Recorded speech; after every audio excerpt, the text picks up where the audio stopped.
Welcome back to the Company of the Cat. Hi, how are you? Today's video is all about one of George's favorite houses, House Blackwood. I want to clarify up front that this is a theory, speculation, headcanon, whatever you want to call it.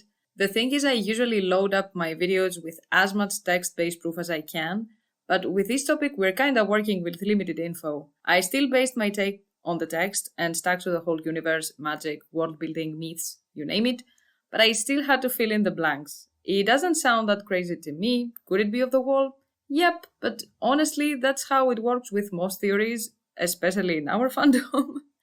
In case you are not aware, all my videos have captions, and without further ado, put on your feather cloak and let's dive right in. The Blackwoods are an ancient firstman family with a very interesting history. The stories say they used to control most of the Wolfswood in the north, but the Kings of Winter from House Stark pushed them back. Maester Bernaby's runic translations back up this story too. It's interesting to note that the Blackwood River Kings marked the territory from their seat to the mouth of the Blackwood Rush at some point. House Blackwood has a long and bitter feud with their neighbours, the Brykens of the Stoneheads, over in the Riverlands. This grudge goes way back to the Age of Heroes, a time where both families ruled as kings. From the Blackwood side, they say the Brykens are just small-time lords and horse breeders who had to hire soldiers to steal the Blackwood throne. On the other hand, the Brykens say it was the Blackwoods who were once vassals and then turned traitors in order to usurp the Bryken crown. To make things even more complicated, there is a dispute about when did all this happen. The Blackwoods say it was 500 years before the Andals showed up, but the true history says it was 1,000 years before them. But honestly, the timeline established in the true history is sketchy, since it doesn't line up well with other sources or even with itself. Now the Blackwoods call Raventry Hall their home. The name comes from the big hard tree there. In their Godswood there's this ancient Weirwood tree that is dead and massive. And like clockwork, every evening a bunch of ravens showed up and chill on the huge Weirwood branches. This has been happening for ages, and it's why the house's emblem has a bunch of ravens around the dead Weirwood on a black shield with a red background. The reason behind the death of this tree is a bit of a mystery. According to the Blackwoods, the Brykens poisoned it, but the Brykens deny this claim. We have seen quite a few Blackwoods throughout the publications. The most important is by far Brynden Rivers, aka Bloodraven. He was the illegitimate child of King Aegon IV and his sixth mistress, Lady Melissa Blackwood. In addition to two elder sisters, named Mia and Gwynnis, he had a bunch of half-siblings as well. Due to his mother's noble lineage, Brynden was considered one of the great bastards, legitimized by King Aegon. Brynden was a Targaryen loyalist during the Blackfyre rebellions and sustained a significant injury during the first Blackfyre rebellion that cost him an eye. He rarely hid the empty socket behind a patch, instead choosing to let his current empty socket be seen. Despite losing an eye, he was skilled with his Valyrian steel longsword, Dark Sister, and his weapon of choice was a tall Weirwood longbow. Dark Sister is now in an unknown location, but it is most likely in Bloodraven's cave since he is the last known wielder. Rumors surrounding Brynden suggested that he had a sinister aura, often seen as a sorcerer, and held the title of Spymaster. He was even reputed to effectively govern the realm with spies and spells, earning him the moniker Lord Bloodraven. People would often ask a riddle about him. How many eyes does Lord Bloodraven have? 1,000 eyes and one. The song 1,000 Eyes and One was composed in his honor, and considering the stuff we know about him now, mostly from branched chapters, these rumors were most likely true, since Brynden is not merely a skin changer, but also a greenseer, something that most definitely was passed down to him through his Blackwood side. I won't dive too deep into the Blackfyre rebellions because it's quite the saga, but long story short, Brynden rose to prominence, became Hand of the King and Master of Whisperers. He served through the reign of his nephew King Aerys I Targaryen and then continued as a hand for his successor, his brother Maekar.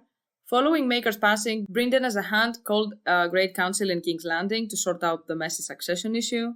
Aenys Blackfyre was keen on participating in the council peacefully, so Brynden assured him safe passage from Tyros to King's Landing.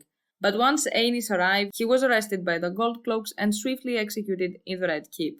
The Great Council then chose Maekar's youngest son, Aegon V, as the new king, and Aeg's first move was to arrest Brynden for Aenys' murder. Rumor has it that Brynden was held in the Red Keep's dungeons, and he argued that he made a tough choice for the greater good. Aegon's deal was for him to join the Night's Watch or face execution, so Brynden took the black And in 233, Maester Aemon, with an entourage including Sir Duncan the Tall and a group of Knightswood recruits, sailed for the Wall. Among them was Brynden, along with 200 men and some prisoners, many of them from Brynden's Raven's Teeth. Brynden eventually became the Lord Commander 6 years later, but in 252, he vanished while ranging beyond the Wall, and presently he is our resident Greenseer and Bran's mentor. The reason I delved into Bloodraven's story is that it sheds light on the Blackwood's connection to skin-changing abilities, which likely explains their enduring loyalty to the old gods. Their faith has led them to even wage wars to protect it, such as the Battle of the Six Kings. And speaking of the house, there's this interesting trend of having quite a number of notable women. Agnes, Black Ali, Melissa, Melantha, and Black Betha are some of them. Agnes Blackwood, for example, was the Lady of Raventry Hall and was the head of the house during the time of King Harwin Hoare's invasion from the Iron Islands. After Harwin defeated Samwell River's small force at the Tumblestone, Lord Tom and Tally joined forces with Agnes at Raventry Hall, but things went bad when Lord Lothar Bracken attacked Agnes' forces from behind. He captured her and 2 of her sons and handed them over to Harwin. Harwin strangled the boys himself and then offered Agnes to be his salt wife, to which Agnes answered with the iconic, "I would sooner have your sword inside me than your cock." Before her execution, Agnes said something else too, something that is undeniably more interesting and prophetic. "I have other sons. Raventry shall endure long after you, and yours are cast down and destroyed. Your line shall end in blood and fire." Something we know came to pass very soon after, since his line indeed ended with the burning of his grandson Harren and his castle, Harrenhal, by House Targaryen. I think that dreams and green powers are a thing in general in House Blackwood. In the Stark family today, the Stark kids who can definitely skin change have a great-grandma from House Blackwood, Melantha. Some fans also speculate that Brandon and Lyanna might have had a special bond with horses, just as the current Stark children did with their wolves before they understood warging. People even call them half-horses and centaurs. Daenerys' great-grandma was also a Blackwood, even though it's obvious with Dany that it's her Targaryen blood that is the prominent one. There were many important Blackwood members during the Dance of the Dragons. The Blackwoods supported the Blacks, and their earlier lords had backlaners claim to the Iron Throne too. Later on, we saw Sam, Alysanne, Benjicot, and Robb Rivers getting involved. Samwell was the head of the house at the start of the war, and Lord Benjicot Blackwood was Samwell's son and heir, known as Bloody Ben. He later became the Lord of Raventry and fought in the Dance of the Dragons. Black Ali was Lord Benjicot's aunt, who married Cregan Stark and commanded 300 Riverland archers. Robb was a Blackwood bastard and the best archer in all of Westeros at the time, and like Ali, he also commanded archers and took part in battles. A crucial role he played was shooting down the messenger ravens meant for the Greens. In the present time, the head of House Blackwood is Lord Titus, who has 7 children: Brynden, Lucas, Hoster, Edmund, Alyn, Bethany, and Robert, 6 sons and 1 daughter. When Riverrun surrendered, Raventry Hall became the last holdout still loyal to the Starks. In the process of negotiating the surrender of Raventry, Jaime managed to strike a deal with Titus, and instead of Bethany, Jaime took Hoster as a hostage, taking into consideration Titus' plea. So we have skin changers, we have very good archers with Weirwood bows, warrior women, one of which said a very interesting quote about fire and blood to the horse, and they are loyal to the people they swear an oath to. After all this, here is my biggest question mark about the house. Its history contradicts its sigil and whole name. What I mean by that is that their name is Blackwood, which is the exact opposite of a Weirwood. But their Weirwood is dead, and every night the branches are covered by ravens, making them look black. So it could be because of that. And it would make sense, considering their sigil is the dead Weirwood surrounded by ravens. It would also be the name they had in the north, and the Wolfswood has been described as dark ones. A forest of oak and evergreen and black briar that seemed older and darker than any Tyrion had ever seen. The Wolfswood, Benjen Stark called it. In this chapter, Tyrion has more comments about the darkness of the forest. If the Blackwoods controlled most of this dark thick with black briar wood, then their name could be derived from this. But again, we are not sure. The name of their current seat is Raventry Hall, and along with their sigil where we see the tree dead, it contradicts their whole story. The Brackens poisoned it. For 1,000 years, it has not shown a leaf. In another 1,000, it will have turned to stone, the maesters say. Weirwoods never rot. But we are also told this. It is, my lord, the boy said. But some of the histories were panned by their maesters and some by ours, centuries after the events that they purport to chronicle. It goes back to the age of heroes. The Blackwoods were kings in those days. The Brackens were petty lords renowned for breeding horses. Rather than pay their king his just due, they used the gold the horses brought them to hire swords and cast him down. And in the World Book, we are told that the Blackwoods even claimed the mouth of the Blackwater Ash. So we are talking about a very powerful house at the time, and they claimed that the Brackens were jealous petty lords, who hired sellswords. If they were that powerful, then they must have had a sigil and a hall prior to their tree being poisoned. So why the hell do they have Raventree Hall and the dead tree on their arms? Why have these names and images if the Weirwood was poisoned so much later? Either they changed everything after the poisoning, and to be honest I doubt it wouldn't have been mentioned somewhere if a hall-less House of Kings changed their sigil and castle name, or the tree wasn't poisoned by the Brackens and was like that from the start, thus all these names and imagery. But if this is the case, then the Blackwoods changed their sigil for some reason when they left the north, unlike the Manderleys, for example, who kept their coat of arms and even replicated their castle when they left the Reach. And also, the tree must have been dead before they rose to great power, since they named their castle after it and even have its likeness on their sigil. And if they changed their sigil when they moved south, who says that the name Blackwood is the original one? Because to be honest, I think it is a new one, since, unlike Tyrion, Catelyn, during the day and not during the evening, describes it as old, but she also describes it as green. For her sake, Ned had built a small sept where she might sing to the 7 faces of God. But the blood of the first men still flowed in the veins of the Starks, and his own gods were the old ones. The nameless, faceless gods of the Greenwood they shared with the vanished children of the forest. At the center of the grove an ancient Weirwood brooded over a small pool where the waters were black and cold. The Heartree, Ned called it. Since Winterfell is located in the Wolfswood, the forest inside the walls of the castle is part of the Wolfswood. And we see pretty much the same trees as in the rest of the forest, and it just has some man-made paths. And even in Bran's chapters, the wood is always connected with the color green. Prince. The man-made sound came to his head suddenly, yet he could feel the rightness of it. Prince of the Green, Prince of the Wolfswood. He was strong and swift and fierce, and all that lived in the good green world went in fear of him. Bran, while skin-changing in the summer, described the wolf as Prince of the Green and Prince of the Wolfswood. Summer thinks of himself as a prince since everyone is afraid of him, and Bran the Warg and now Greenseer was an actual Prince of the Wolfswood at the time. And this is where I move to the main theory. I think the Blackwoods are the descendants of the Warg King in the north.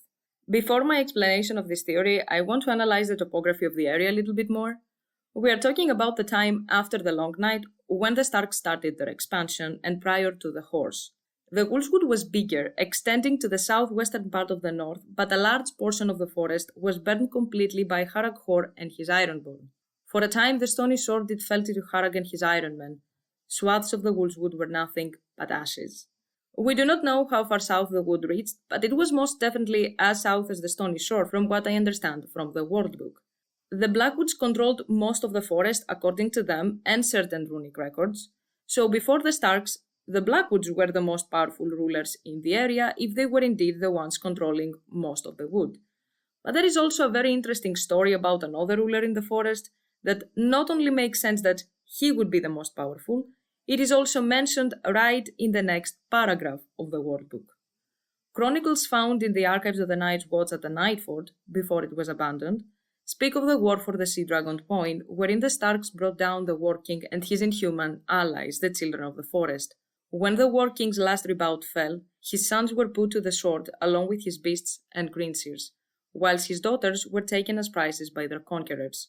If there was a Warg King with many animals under his rule, the children's help, as well as greenseers, for sure this one was the most powerful king around the forest. So considering this, the runes claiming the Blackwoods were controlling most of the Wolfswood, and the fact that there are Blackwoods with green powers and the mentor and current greenseer is half Blackwood, I think it's not crazy to conclude that we are talking about the same family and that the current Blackwoods come from the line of the Warg King. Sea Dragon's Point is part of the Weirwood, is the westernmost part of the forest. Sea Dragon Point had not always been as thinly populated as it was now. Old ruins could still be found amongst its hills and bogs, and remains of ancient strongholds of the first men. In the high places, there were weirwood circles left by the children of the forest. What's there? I'll tell you. 2 long coastlines, 100 hidden coves, otters in the lakes, salmon in the rivers, clams along the shore, colonies of seals offshore, tall pines for building ships. There are ancient strongholds and ruins, so more people were living there at some point. There are many weirwoods, and the food in comparison to other areas in the north is much easier to find. The place sounds like a great seat for a king and even more for a war king with green seers, considering there are quite a lot of weirwood groves around there, and in the rest of the Weirwood it isn't as common to find big groves or many of them close to each other. Even in the Weirwood, you never found more than 2 or 3 of the white trees growing together. A grove of 9 was unheard of. In Sea Dragon Point, there are groves on every hill, which is impressive for such a small area.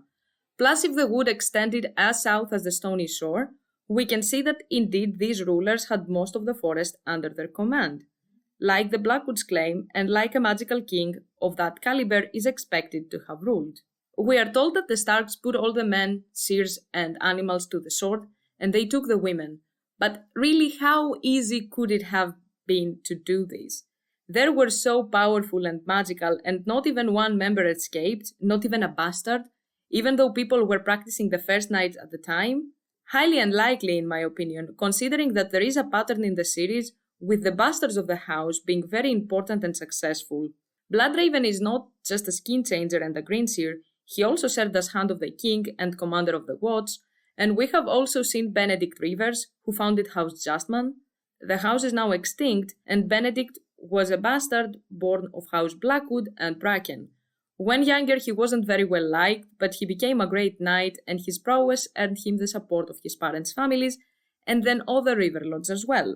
Benedict was able to defeat all the petty kings in the Riverlands in just over 30 years, after which he allowed himself to be crowned. As King, Benedict the Bold became known as Benedict the Just, which led him to naming his house House Justman. During his 23-year reign, Benedict expanded east of the Maidenpool and north to the Neck. So a bastard of the house escaping along with whatever support they might have left doesn't sound crazy at all. If anything, it makes sense. If the final battle and the executions took place at Sea Dragon Point and whatever survivors remained fled south, the first place where they would have been safe from the Starks would be the west part of the northern Riverlands, where their current city is located, since House Stark had expanded as south as the Rills and the Neck, and anywhere north from there would have been a no-no. If they wanted to remain low-key because they were afraid of the Starks, or the line was continued by a bastard of the house, it makes sense why they would change their sigil, etc., and adopt imagery and names inspired by their new seat and not hold on to their original ones. Because it is obvious their sigil isn't the same, and as I said, I think their name was also changed, and they were named House Greenwood in the north. First of all, unlike the Manderleys, they were not exiled. They left because they were afraid of what was gonna happen to them, and didn't want to bend the knee to the Starks either. And looking at the stories we get about the early Starks, I doubt they would be lenient to people that didn't stay with the rest of their family in their last moments, and didn't try to fight them or support them, and instead fled.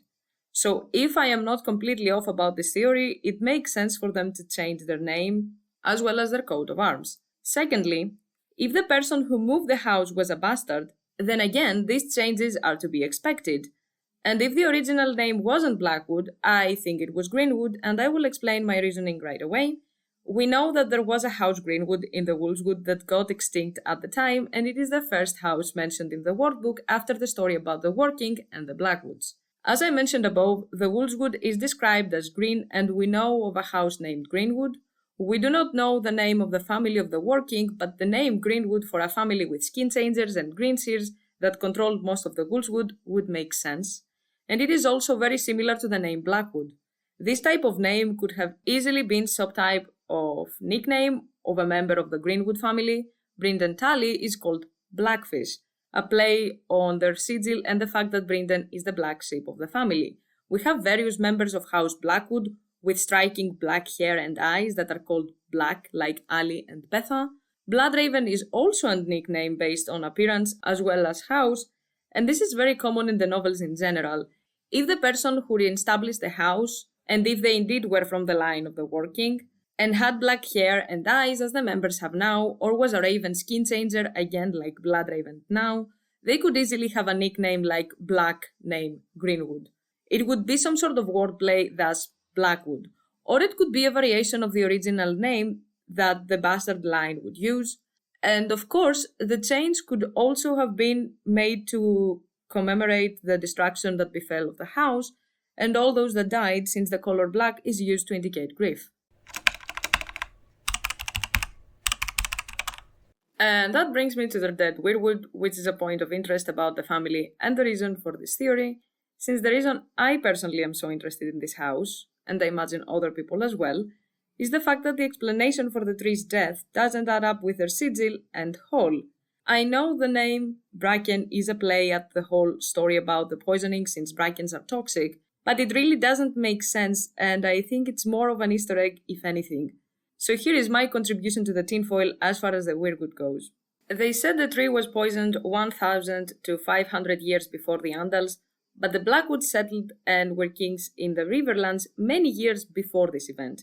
If they were kings though, they definitely had a coat of arms and a hall, and from what I understand, Raventree was their first and only seat in the Riverlands.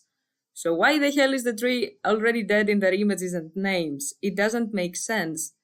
The tree was dead from the start, otherwise we are talking about a house with 2 to 3 different sigils. Either one in the north, one when they came south, and their current one that was established when the tree died, or they had their 1000-year-old sigil from the north and changed it for some reason after the poisoning. But frankly, both sound kinda dumb and highly unlikely. Let's say the tree was poisoned. Why put it on your sigil? And why is no one commenting on it if the poisoning itself is already talked about? Why the hell remove a 1000-year-old sigil from the north, or why change your sigil for a third time? It is almost certain that the sigil they had in the north was changed, and they changed it to their current one when they came south, and the tree was already dead. But then, there are other questions. Did they do something to the tree for some reason, or did they go to a place that had a dead Weirwood? The thing is, if they went to a place with a dead Weirwood, why? Why do people who believe in the old gods and have green seers and skin changer in their family choose to have a dead heart tree? On top of that, we do not know how and why a Weirwood dies. Bloodraven said they do not die if left undisturbed, and we have seen just one moribund Weirwood in the citadel in the Isle of Ravens. Moss and creeping vines covered the walls, some saw, and ravens walked the battlements in place of archers. The drawbridge had not been raised in living memory. It was cool and dimmed inside the castle walls. An ancient Weirwood filled the yard, as it had since this stone had first been raised. The carved face on its trunk was grown over by the same purple moss that hung heavy from the tree's pale limbs. Half of the branches seemed dead, but elsewhere a few red leaves still rustled, and it was there the ravens liked to perch. The tree was full of them, and there were more in the arched windows overhead all around the yard. The ground was speckled with the droppings. As they crossed the yards, one flapped overhead, and he heard the others squawking to each other. Here the tree is in a bad state for some reason, but unlike the ravens in Raventree, here they perch on the living branches. Plus, they sit on the tree because they sit everywhere in the castle since it's the rookery of the citadel, and they are many and all over the place. It's not like every evening like clockwork all the ravens cover the tree, at least as far as we know. The moss here has expanded, covering stuff all over the place, meaning it's not something that started recently, so I doubt this is the problem. Moss in general isn't dangerous, so either we have a magical moss strain or something else is the problem. In the Blackwood tree, we do not see anything out of the ordinary about the flora around it, and maybe it is just me, but poisoning as the reason for a Weirwood's death is so dumb and lame, oh my god. And the problem remains, basically, why move to a place with a dead Weirwood? I think the Blackwoods did something to the Weirwood themselves for some reason. Otherwise, why have it on your sigil and hold name? But how, and most importantly, why? The only way for a Weirwood to die I can think of, and sounds plausible and interesting, is to drain its power, use it in a spell sacrifice kind of thing. Weirwoods have power, we can see this, people can see through them, they do not die, they feed on blood, and when the children as well as the human skin changers die, they go into the trees as we saw in the Varamir prologue, and in the info we got from Leaf. Bloodraven remains alive because he is one with the tree, and Bran ate sap along with other stuff to be wed to the tree. Weirwoods can provide power. Maybe it's me without a book for a decade, but draining the tree if the thing you want to do is very important or difficult sounds 100% plausible. All in all, only death can pay for life, and a great gift requires a great sacrifice. And if they use the tree for something very, very important, it makes sense why they would choose such a humongous tree and why they would put it in their sigil and whole name. Otherwise, their story is just messy and inconsistent. And that would explain the one in Old Town, because Euron is planning to do something and it looks big, and it is most likely a blood sacrifice since there are priests involved and two relatives of his brother and his unborn child. So pretty much his blood. And according to some people, Leighton and Malora Hightower are inside the tower looked and searching for spells. So knowingly or unknowingly, they could use the tree. I don't know how far-fetched it sounds, but in my head it is one of the very few things that makes sense. Using the power of the tree for something. Otherwise, it is a lame death of a Weirwood that for some inexplicable reason was put on their sigil. Now, the exact reason for using a tree's power isn't something that, at least with the information we have so far, we can be sure about. If I had to take a guess, it would be to have their ancestors with them or something similar. If indeed the Blackwoods are from the same line as the Warg King, then when the Starks killed their Greenseers and Beasts, things must have been very, very bad and serious, since from the Varamir prologue and Bran's last chapters, we know that all these skin changers go into their animals and trees when they die. For a moment it was as if he were inside the Weirwood, gazing out through Carteret eyes as a dying man twitched feebly on the ground, and a mad woman danced blind and bloody underneath the moon, weeping red tears and ripping at her clothes. Then both were gone, and he was rising, melting, his spirit borne on some cold wind. He was in the snow and in the clouds, he was a sparrow, a squirrel, an oak. A horned owl flew silently between his trees, hunting an air. Varamir was inside the owl, inside the earth, inside the trees. Deep below the frozen ground, earthworms burrowed blindly in the dark, and he was them as well. I am the wood, and everything that's in it, he thought exulting. 100 ravens took to the air, cawing as they felt him pass. A great elk trumpeted, unsettling the children clinging to his back. A sleeping direwolf raised his head to snarl at empty air. Before their hearts could beat again, he had passed on, searching for his own. For one-eye, sly, and stalker, for his pack. His wolves would save him, he told himself. That was his last thought as a man. And from what we know about the Greenseers, I personally understand that they had somewhat of a connection with their people, like Brynden was visiting Bran. Their wise men were called Greenseers, and carved strange faces in their weirwoods to keep watching on the woods. How long the children reigned here, or where they came from, no man can know. And this is something Mira and Jojen point out too. The Greenseers wielded power. They weren't just there watching. Losing them not only was devastating because they most likely were their family, they also lost their guidance, the people who advised them and helped them. The Greenseers turned the trees into warriors, and the Greenseers were the ones to call the Hammer of the Waters. When they met Bloodraven, he was called a wizard. If all these people were killed, then it makes sense for them to want to do something to prevent all these Greenseers and Skin Changers from being completely lost to them, and sacrificing the tree for something like this, I think was worth it. And then it would make sense to put the dead tree on their sigil, since it was the sacrifice, and the ravens would symbolize all these spirits, because this is what the ravens are, I think. They were the animals all the spirits went into. Ravens seem like they have a very unique connection and a slightly different place from other animals. Under the hill, the broken boy sat upon a weirwood throne, listening to the whispers in the dark as ravens walked up and down his arms. You will never walk again, the three-eyed crow had promised, but you will fly. Sometimes the sound of songs would drift up from some place far below. The children of the forest, Old Nan would have called the singers, but those who sing the Song of Earth was their own name for themselves, in the true tongue that no human man could speak. The ravens could speak it though. Their small black eyes were full of secrets, and they would caw at him and peck his skin when they heard the songs. If the ravens were the way for the Greenseers to communicate, as Bloodraven does, then it makes sense for all these spirits to go into the ravens. The heart trees tend to look like actual family members. A face had been carved in the trunk of the great tree, its features long and melancholy, the deep-cut eyes red with dried sap and strangely watchful. The tree face has the classic Stark look. Weirwood seemed to be vessels containing the spirits of the dead, and that would also explain why people bury their dead under them, and why all these weirwood roots pass through skulls in Brand's cave. And Greenseers go for sure into the tree. Most of him has gone into the tree, explained the singer Miracold Leaf. He has lived beyond his mortal span, and yet he lingers. The chosen ones are not robust, and their quick years upon the earth are few, for every song must have its balance. But once inside the wood, they linger long indeed.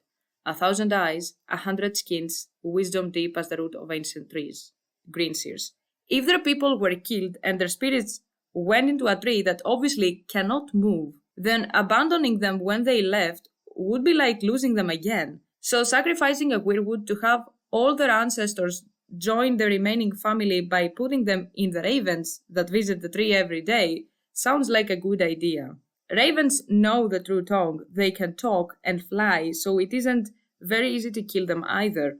We know a small part of the spirit stays in the ravens when they have been skin changed by someone. Someone else was in the raven. Some girl, I felt her. A woman, of those who sing the Song of the Earth, the editor said.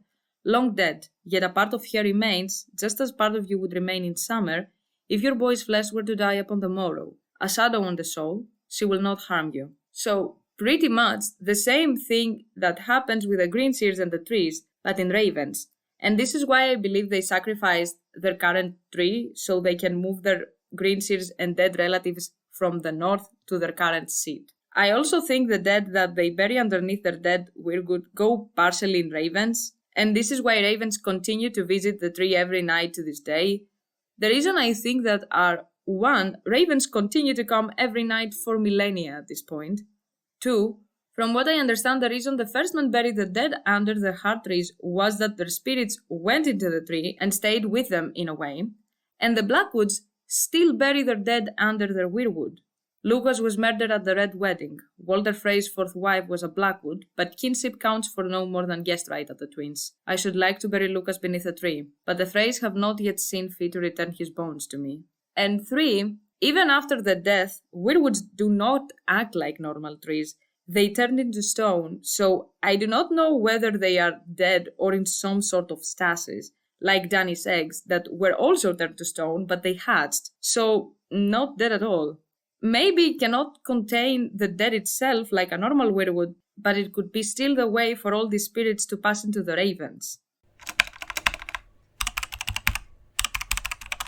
This pretty much is my theory about the house. While in the north, the Blackwoods indeed ruled most of the Woodswood as Warg Kings and Greenseers, and the OG name was Greenwood. When the remaining family moved to their current seat, they used the power from the tree so they could bring their Greenseers and dead family members who were into their Weirwoods in the north with them. Do I believe it is the weirdest ASoIaF theory? Hell no, let's be honest. But it is pretty speculative. Feel free to comment your ideas and opinions about the house and the video, and if you enjoyed it, press a like, leave a comment, and subscribe. The next upload is gonna be the Squid Ball video, and until then, bye!